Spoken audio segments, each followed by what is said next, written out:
Hi అండి. Hello friends. Welcome to my channel. గున్నాం Shilpa's lovely vlogs. So, ఈరోజు వచ్చేసి నేను మీకు మంచిది చూపిస్తున్నానండి పచ్చడి. సో, ఎండు మిరపకాయలతోటి పచ్చడండి. మనకి ఇది 1 వీక్ దాకుంటుంది. సో, చాలా టేస్ట్‌గా ఉంది. సో, ఇవన్నీ వేయించుకోవాలండి మనము బాగా. బాండీలో వేసేసుకొని అన్నీ వేయించుకోవాలనమాట. ఎండు మిరపకాయలొచ్చేసి ఆయిల్ వేసుకొని వేయించుకోవాలి.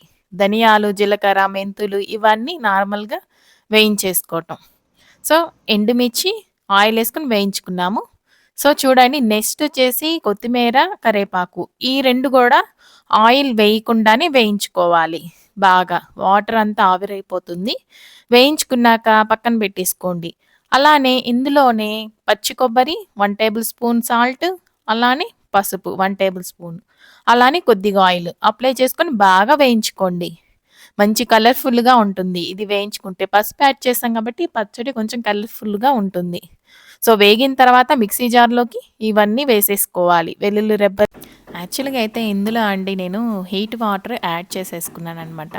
సో, మామూలుగా అయితే ఇందులో మనము కొబ్బరి వేసుకున్న తర్వాత దాన్ని గ్రైండ్ చేసుకున్న తర్వాత పొడి పొడిలాడుతా వస్తదండి కారము.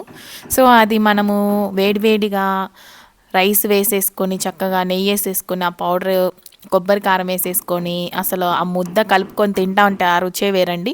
సో, ఇలా గూడా ట్రై చేయండి. గోరువెచ్చటి నీళ్ళు వేసేసుకొని గ్రైండ్ చేసేసుకొని ఇలా తాలింపు పెట్టేసుకోండి.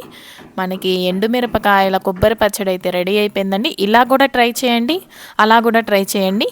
సో, ఎవరైతే మన ఛానల్ చూస్తున్నారో ముందుగా సబ్స్క్రైబ్ చేసుకోండి. Thank you.